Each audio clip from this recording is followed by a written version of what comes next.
Ontem eu estava vendo alguns artigos publicados na internet e me deparei com um que me chamou muita atenção. O artigo foi publicado no site DefesaNet em junho de 2020. Quem publicou foi o consultor de empresas e conferencista brasileiro, que é mestre em administração de empresas pela Harvard Business School e bacharel em contabilidade pela Universidade de São Paulo, Stephen Charles Kunitz. O título é muito sugestivo. Entenda essa crise política. É o poder mudando de mão. E é sobre esse artigo que eu vou falar hoje.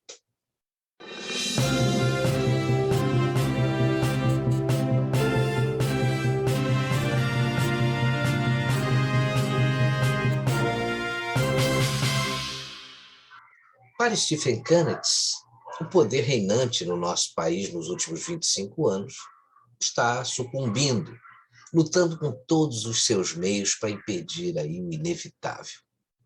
Usa um jogo sujo, sim, mas segundo ele é por puro desespero.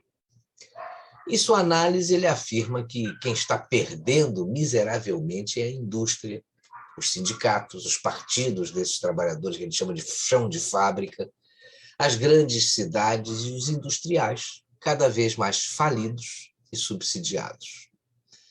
Por outro lado, quem está crescendo e ganhando é a agricultura. A agricultura, por si, já representa, segundo ele, 25% do PIB contra 10% de anos atrás.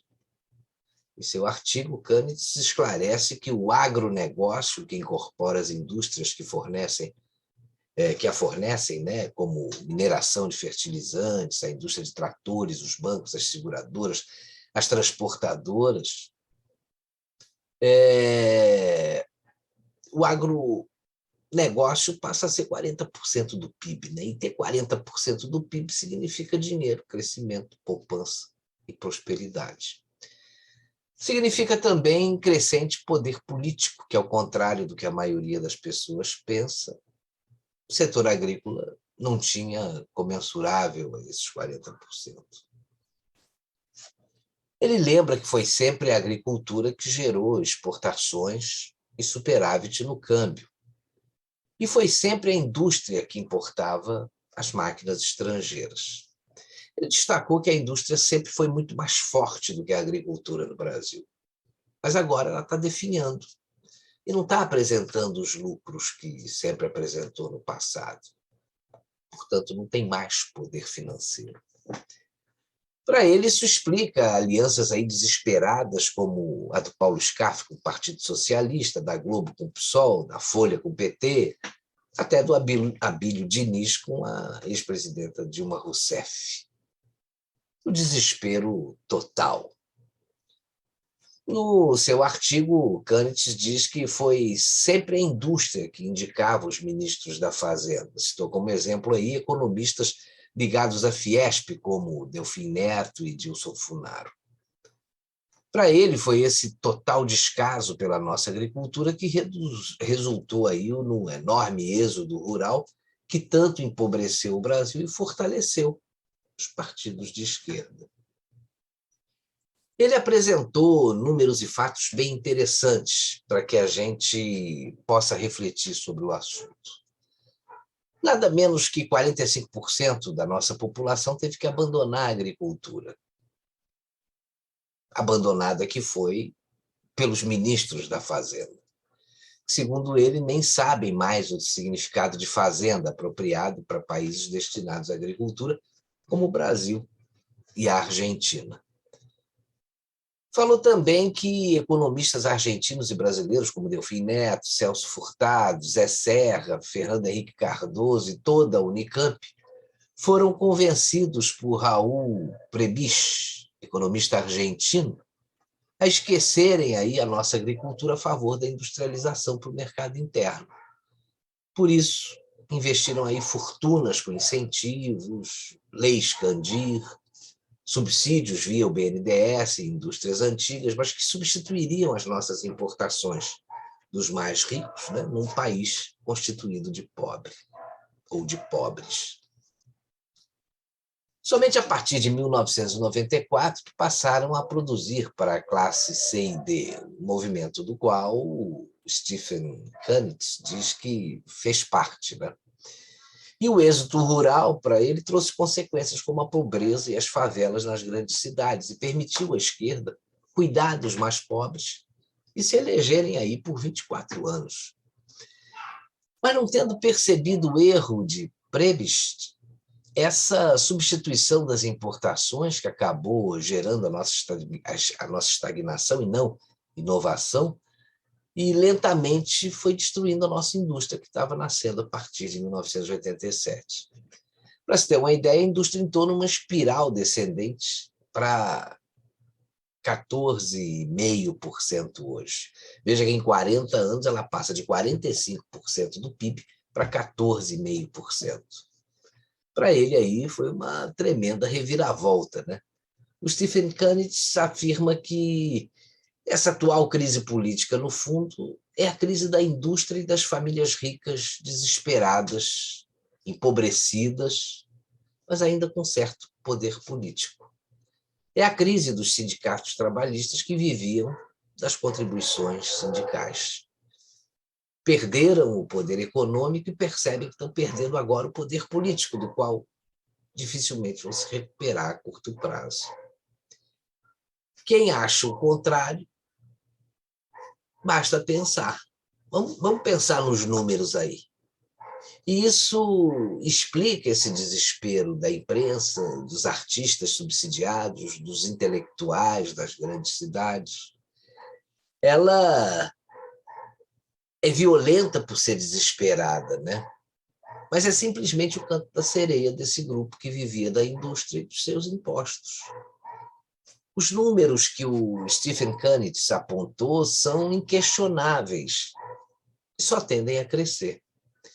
A agricultura, justamente por ter sido esquecida pelo Estado, venceu a presidência em 15 estados. Veja que o Ronaldo Caiado, representante eterno dos agricultores, venceu em Goiás. As grandes cidades foram contra, aí elegeram o Dória e o Witzel. O presidente da Associação Brasileira dos Produtores de Soja, a ProSoja, Bartolomeu Braz Pereira, ele disse que o Bolsonaro é quase unanimidade no setor. Mais Brasil e menos Brasília é o brado, mais campo, menos cidades em decadência.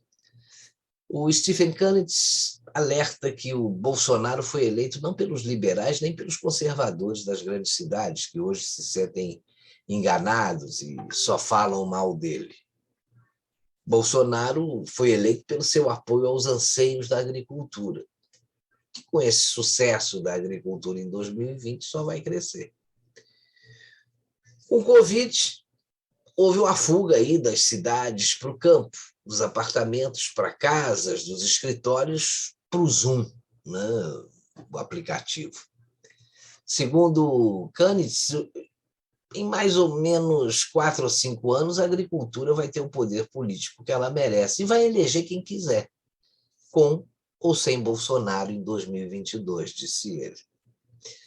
O poder da esquerda e da indústria vinha ultimamente pelo saque ao Estado, né? Basta lembrar aí do mensalão, do petrolão, nos governos petistas, né? E todo mundo sabe que no Brasil, dinheiro é poder político. Siga o dinheiro aí, como diria o Sérgio Moro. Para o Stephen Kunitz, o Moro foi quem não percebeu que não foi o combate à corrupção que elegeu o Bolsonaro, foi a agricultura. Na cidade agronômica, Bolsonaro ganhou com 79% dos votos. Na cidade de Sorriso, teve 74% dos votos. Na cidade de Rio Fortuna, teve 68% dos votos. Em Mato Grosso do Sul, teve 61% dos votos. O Kunitz pede para que a gente veja os mapas da fronteira agrícola e os votos dados ao Bolsonaro em 2018. Para ele, quem elegerá os nossos presidentes em 2022, 2026, 2039 vai ser a bancada agrícola e não mais a bancada industrial, que está quebrada e falida. Quem vai mandar nesse país vai ser o pequeno agricultor e não mais a Fiesp, os marinhos, os Gerdaus, os intelectuais e os artistas da Globo, profetizou ele, né? E ao falar desse grupo, ele lembrou que eles viram os seus impérios empobrecerem de 87 para cá, não fizeram nada. Que elegeram o Lula e a Dilma achando que assim permaneceriam no poder, manipulando-os via corrupção, é verdade. Outro ponto interessante na análise do Stephen Kanitz é que a tese de que Bolsonaro não foi eleito, mas que o Haddad é que foi rejeitado, para ele não se sustenta numericamente. Haddad tinha 41% da rejeição contra 40% de Bolsonaro, ou seja, a diferença de somente 1%. Não são Bolsonaro e seus filhos que são grande ameaça à esquerda, como a imprensa e o Supremo acham. A grande ameaça à esquerda é a agricultura.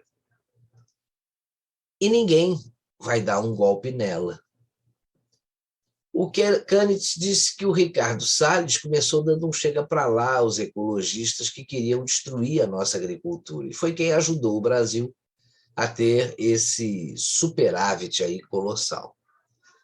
Bolsonaro colocou uma engenheira agrônoma como ministra da Agricultura em vez de um político, e advogado como Wagner Rossi, que foi indicado por Lula e Dilma.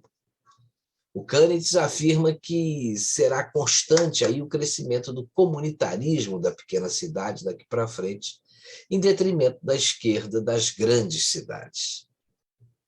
É o crescimento do interior comunitário e solidário com mais Brasil e menos Brasília. Um mais Brasil administrável em detrimento das grandes cidades frias, solitárias, sem compaixão, que alimentou aí os votos da esquerda. Não é liberalismo e a direita que são a grande ameaça para a esquerda, como a imprensa e o Supremo acham. Kanitz diz que é a agricultura. Uma batalha que ela já ganhou, mas que poucos perceberam.